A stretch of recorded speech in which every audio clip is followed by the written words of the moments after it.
Hey everybody, welcome to the Nerd Marketing Podcast. This is Drew Sanaki. Got a lot of stuff we covered today on our live. Mike and I delve into the True Religion turnaround. They're on the tail end of their turnaround. They just got acquired.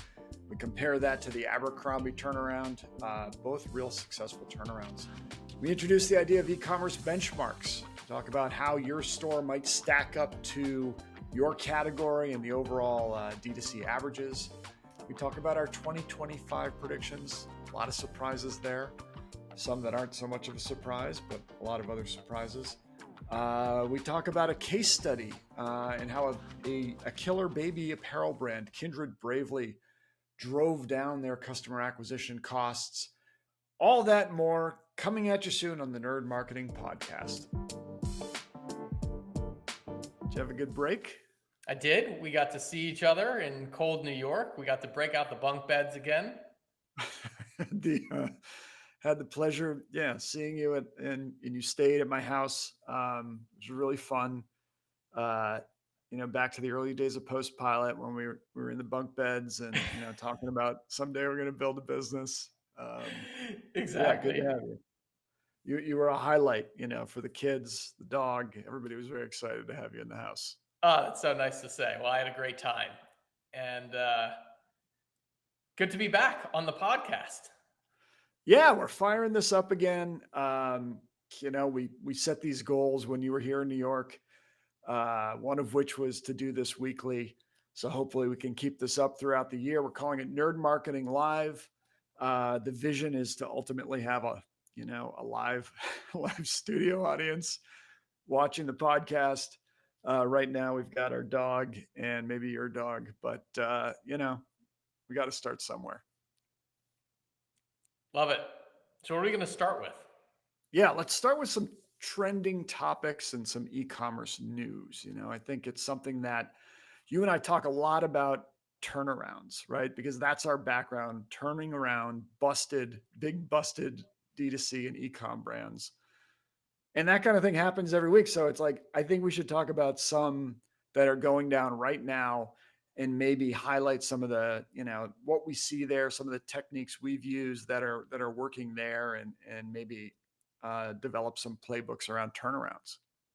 Yeah, love it. I think it's super relevant today because you got a lot of these D2C darlings that have sort of lost their luster and are struggling a lot. So I think we can learn a lot from a couple of the ones who have done it really well, actually. And one was just in the news this week. That's right. eComm Investments acquired a minority stake in True Religion.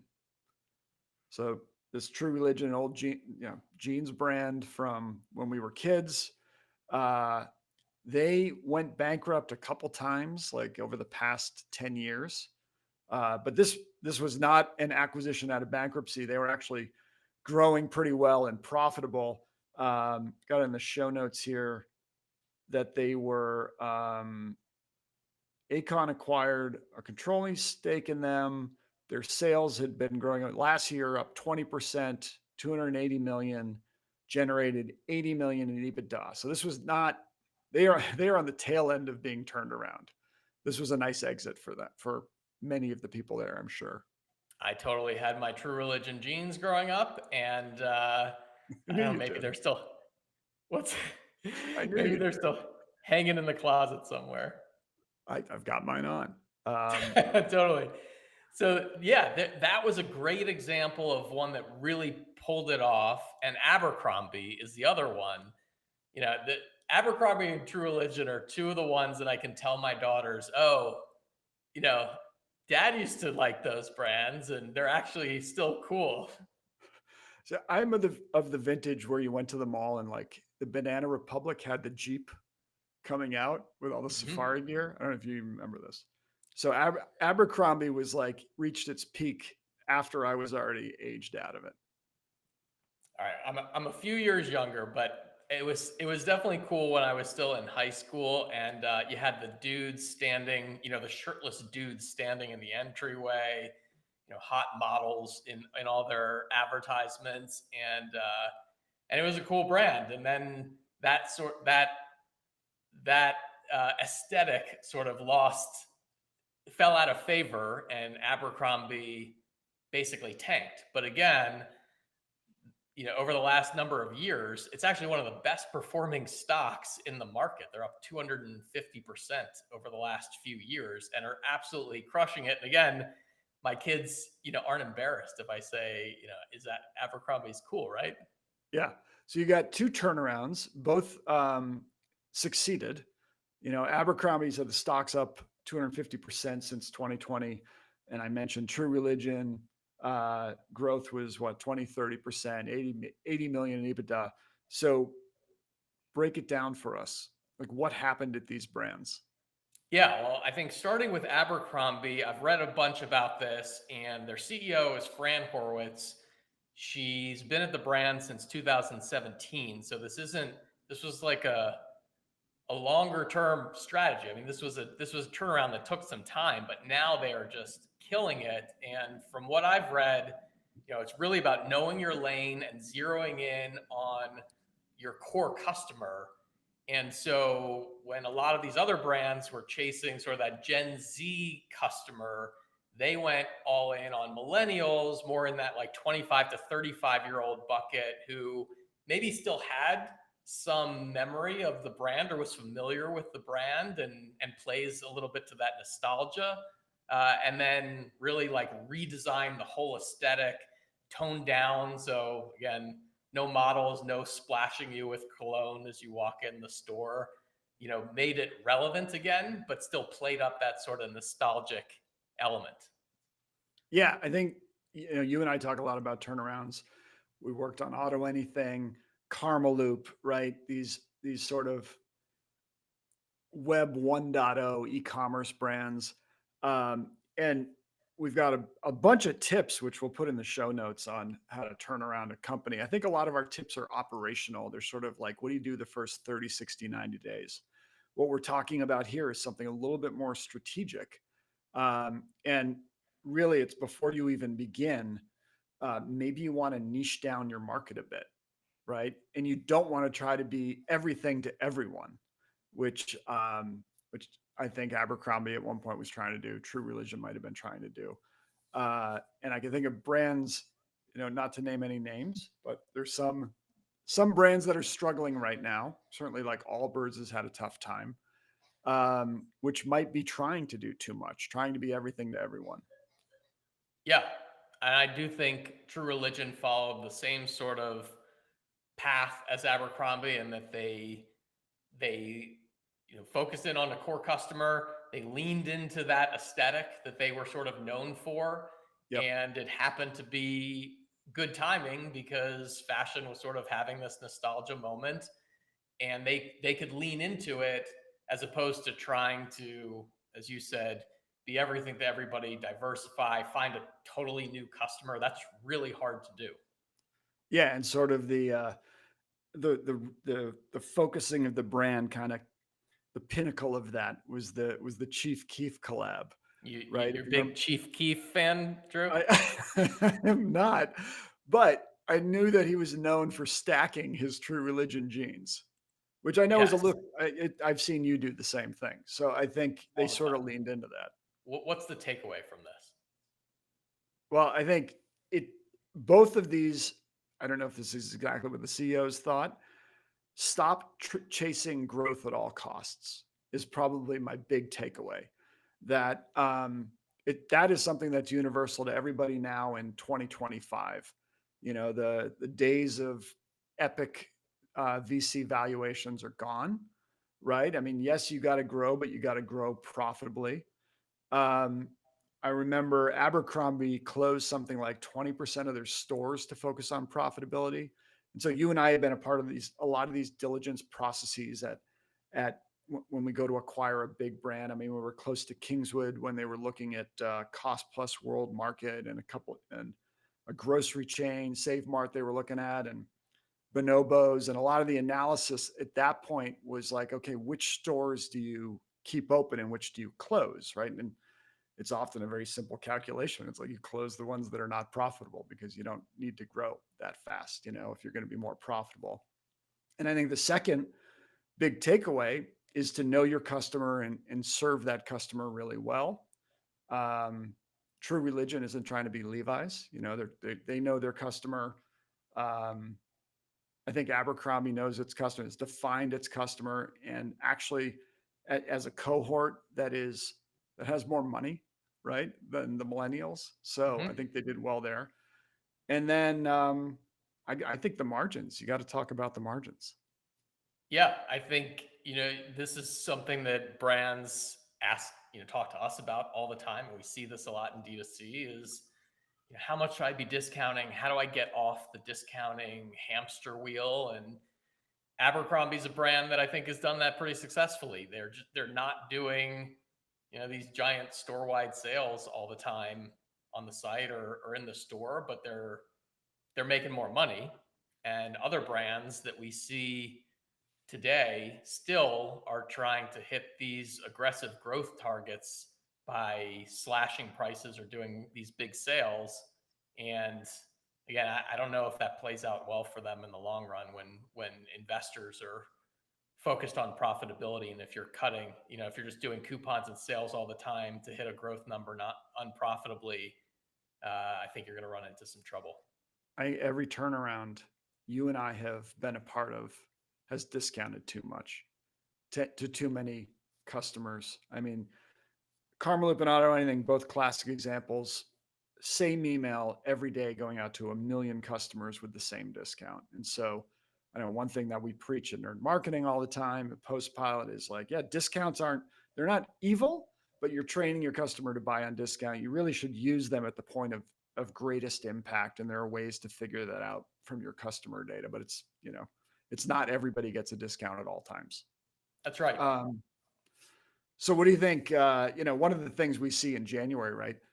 Like the brands that didn't hit their Q4 targets, they're giving away inventory right now, and I'm seeing it. I'm getting a lot of offers now for distressed inventory or where they've overbought or they just have too much laying around the warehouse and they want to get rid of it.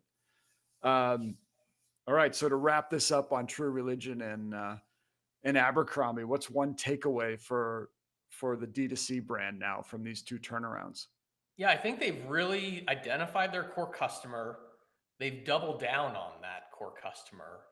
And then they've also focused on unit economics. And Drew, you and I talk a lot about the whale customers. I think we'll break that out into, I'm sure we'll talk more about it, break it out into its own segments again. But I think that is what this strategy is. They identified their core customer, their whales, they orient their business around that, and then they build their unit economics and their models around serving that market well.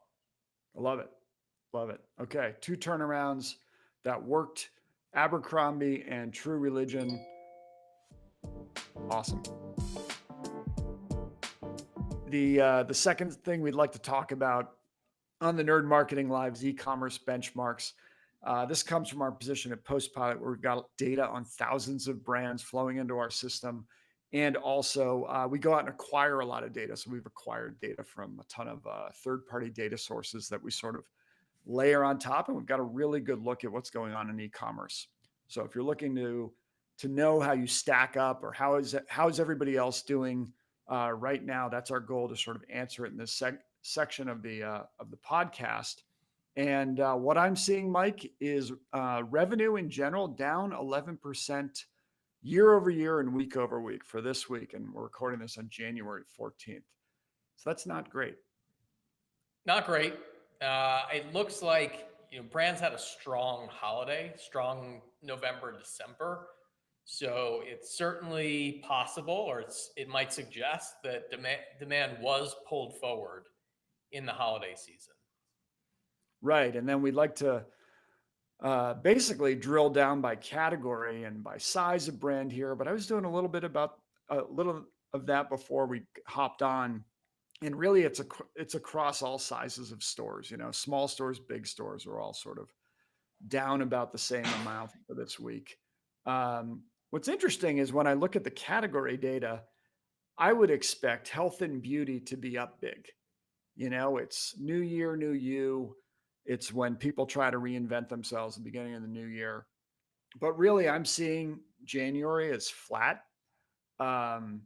month over month relative to December. And when I compare versus last year, maybe up 8%. So health and beauty not really driving the way as I would expect. Some of the growth is coming from some furniture categories, baby categories, vehicles, electronics, but not from where I'd expect it. Yeah, it's interesting, but we'll keep an eye on the trends. Keep reporting back what we're seeing, and Yeah, if you want to see this on a more granular level, it's all freely available through our Post Pilot app. You just add the app to your store, to your Shopify store, and it's going to populate with your benchmark data. So every once in a while, we'll try to highlight what we think is interesting and keep you in the loop. All right, today we're going to talk about a baby brand, Kindred Bravely. yeah, so brands are always asking us, how should I be using direct mail in ways that I'm not currently? And in particular, how do I use direct mail to acquire new customers? And so, a couple big advancements we've made over the last year. We'll get into how this has worked for Kindred Bravely and how brands can apply this going forward. Couple things. So, we have Acquisition AI. This is our new technology that we've been building for over a year with our data science team and the biggest and most powerful data set ever created for direct mail. Basically, it's like meta for mail. You can we take your brand, we find people that look like your best customer, we layer on tons of proprietary signals that we have that suggest that they are in market or good for your brand, and then we can send acquisition campaigns, just like Meta, for your brand, acquire net new customers. With brands like Kindred Bravely in the baby space, we even know things like this is an expectant mother in their third trimester, or this is a mother that had a baby in the last 6 months and it has a 6-month-old at home. We can get that precise as well as thousands of other attributes, and that's what's driving the performance for brands like Kindred Bravely. And these are some examples that you're showing on the screen of a campaign that they ran, what we call like solo acquisition campaign. It's for their brand only. But then they also leaned into another new tool that we built, another new product that we built, and that's our shared mailers. So a lot of brands, are thinking, how do I test into acquisition and how do I do it, with low risk, low cost? Because the reality is, to send a direct mail acquisition campaign and get enough volume to get enough statistical significance and move the needle, like, you do need to make a bit of an investment to do that. But shared mail is an awesome tool that allows you to test into a highly targeted direct mail acquisition campaign at a lower cost. So with our shared mailers, instead of like the Valpak style mailers where it's a coupon book and you're stuffed in this envelope with Instacart and a credit card and a mattress company and a whole bunch of other stuff, and you're just targeting, females 25 to 45. These are targeting very specific personas. So with our mothers shared mailers, again, it's new or expecting mothers.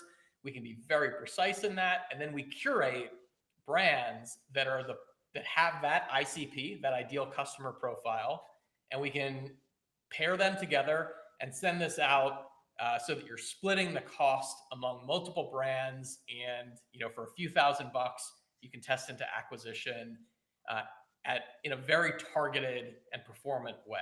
And so that's what we see here on the screen, an example of brands from apparel brands to strollers and toys and other things are curated together. We send it out to these expectant mothers and new mothers, and brands, are seeing fantastic returns, both when they send individually. So brands, to set sort of expectations. A lot of brands are targeting sort of a 1 to 2x ROAS on cold, pure net new acquisition. Kindred Bravely was getting over a 3 when they sent their individual campaigns, and over a 5 as part of our shared mailers. And these are, again, pure net new customers That's that they're huge. not, they've not acquired before. We obviously know it's new customers because we, in their case, like we work with their Shopify install to screen out existing. So Yeah, it's awesome, and the copy and creative is really fun. Um, so it's a great way to really drive down your customer acquisition costs, get something physical and tangible in the hands of prospective customers when they're ready to buy. Yeah, and we're doing a whole bunch of shared mailers with different core targets. If you want to learn more and see if you're a fit for something that's coming up, just reach out. We can also tell you if you're better off doing, individual prospecting for just your brand. Everybody wants to talk about their e-commerce predictions and what's going to happen. I'm curious what's going to happen in 5 days with TikTok, but I was wondering the same. yeah. Well, let's work that in. You and I have come up with 4 predictions that we see being very relevant for D2C CEOs and CMOs this year. The first one is it's going to come as no surprise, but you know, AI driven personalization and customer experience. I haven't heard much about AI. Um, it doesn't seem to be on many radars, and I don't know. Yeah, What, this what is do you where we think? What's this where we AI thing you're talking about? where we peel our faces off and we're Yeah, robots. totally. Yeah, no, it's here. I mean, you and I play with this all the time with AI, and it's I think it's gone for me personally. It's gone from being kind of a nice to have bolt on to it's got to be core to your business in probably a matter of 2 months. Yeah, I think it's going to apply to every aspect of the business, from the content generation to analysis to recommendations to everything, and it's going to be the difference. Again, I don't think this comes as any surprise. You're probably hearing this from a lot of folks. It's going to be the difference between the companies that ultimately are successful going forward and the ones that aren't, because the ones that understand how to embrace it, use it as a tool, not to replace their entire teams, but to act as a tool and an accelerant for their teams, are going to be the ones that I think thrive going forward. They're going to improve their OpEx, they're going to improve their efficiency and velocity. Yeah, I think everybody's always talking about AI for product development and engineering and for software companies, but for D2C in particular, I mean, what you can do with recommended products, uh, predictive analytics for inventory management, personalized and perfectly timed marketing messages. We always ask like, when's the AI program that's going to come out that's just going to like dial in all my marketing. So you just put dollars in and get dollars out. But what all that does, I think this will be the year you start to see these large 8 and 9 figure D2C brands that are driven by teams of like 10. Yeah, I agree.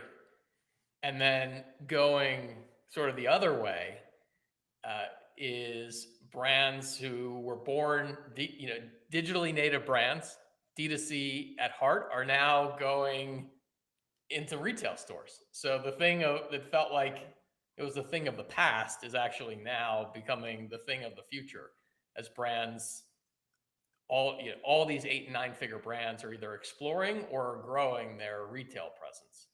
Yeah, I mean, I walked my kid to school the other day. I go right by the new Jones Road Beauty store over on Madison Avenue, and it's just you and I joke that every time we walk through a mall, it's like half the D2C brands we know are there, and I think there's something to that. I mean, Bonobos probably pioneered this like 10 years ago, but they figured out that you put a store in front of your best customers, and it essentially can drop your customer acquisition costs. So a lot of these brands, when they tap out on digital channels, find that the growth is going to come from brick and mortar. Yeah, they're starting to hit that point of diminishing returns from a customer acquisition perspective, when only focused on digital acquisition channels. And still, most transactions happen brick and mortar, and they've got to be there. They've got to be where their customers are.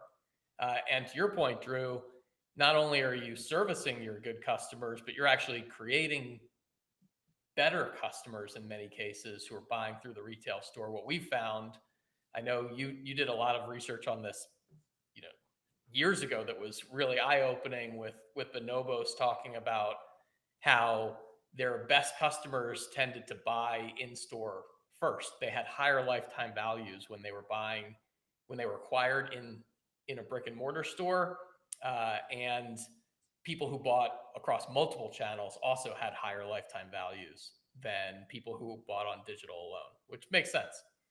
Yeah. So I think as far as our predictions, um, let's call it like omni-channel integration is just going to reach a whole new level, right? Your reporting is going to be a lot more unified. You're going to be able to track better between the physical and the digital. Um, so I think you're going to have some interesting shopping experiences, just all that around omni-channel. I think brands are that when you get up to that uh, eight-figure revenue size, I think brands are starting to experiment a lot more or partner with other retailers or seek traditional distribution. Totally. Um, Third trend, more channels required. I feel like that's a spin on Phil Collins' No Jacket Required, which I know was your favorite album from the 80s. But you need more channels. Um, and, this isn't just because we work at a direct mail company. I think it's just brands realize they can't lean in and rely on only one. They can't just put all chips on Meta, and that's not just direct mail. It's platforms like TikTok and Instagram are opening up a lot more in terms of shopping options. Certainly, direct mail is a great one. Um, I just see more of that going forward this year as brands wisen up and diversify their marketing effort. I think totally to your point, brands are realizing they're hitting points of diminishing returns with some of their core channels. They're recognizing that they need top of funnel demand generate creation and awareness.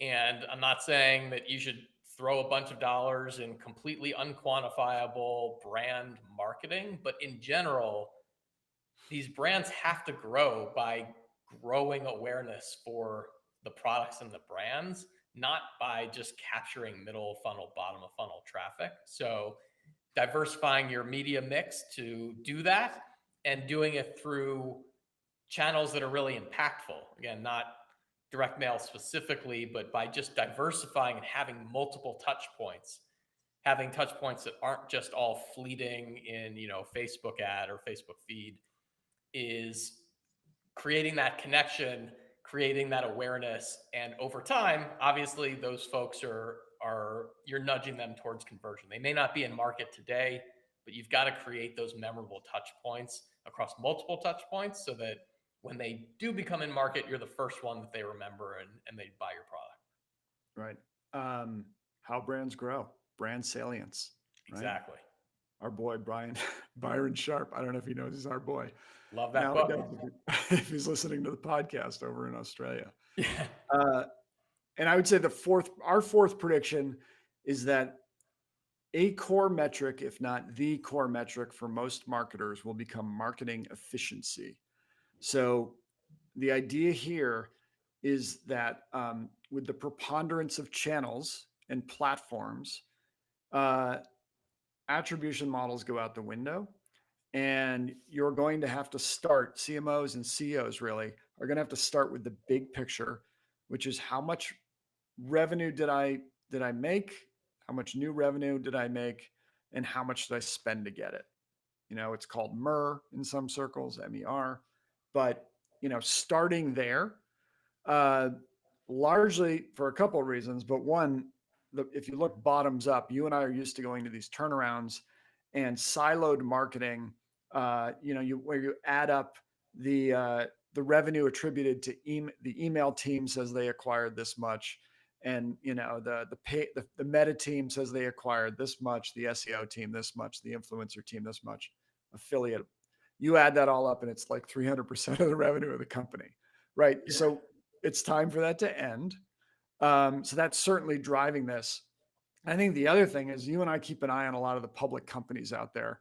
And if we look back, public D2C brands like Crocs and Lulu and Yeti, and we aggregate up their price to earnings. And I look back at, in 2021, a lot of these brands had just like value to EBITDA multiples of 16 or higher, 20 now are more under 10. They're in the neighborhood of 8, right? So you've just got this compression of multiples, which had a really interesting effect. VCs got out of the D2C game, and with that went the whole mentality of grow at all costs. Revenue multiples went from 4 to under 1, around 1. So I don't think any D2C brands are bought or sold on a revenue multiple anymore. I mean, certainly there's like strategic acquisitions, but you can't count those. And it's just enforcing this financial discipline on companies, right? They've got to grow, and they got to grow profitably, which means marketing has to be efficient. Totally. And it's just to your point, can you continue to improve, to grow your top line while maintaining, the same sort of overall marketing spend, or can you grow your top line incrementally relative to your increase in marketing spend on an absolute basis, similar on a relative basis? And somebody who writes a lot on this topic that I really like is Preston Rutherford from Chubbies. His content's always great on this, talking about the value that they created at Chubbies wasn't necessarily in the measurable ROAS of bottom of funnel campaigns that they were running on Facebook. It was done through strong brand advertising that manifested in large revenue growth through direct channels that were essentially unattributable. So, things like brand search or direct traffic, hard to attribute, but created a ton of efficiency in that business. So overall, the actual enterprise value of that business was really high because they were able to grow their revenue significantly without growing their overall marketing budget as much or as quickly. Yeah, and I think you only pick that up if you're measuring your marketing efficiency over time. Exactly. I mean, there's no other way. It's very difficult to measure that brand spend otherwise, right? Yep. Awesome. So 4 predictions for 2025: AI, omni-channel, more channels required, and just a marketing efficiency as a core metric. Anything else that we left out?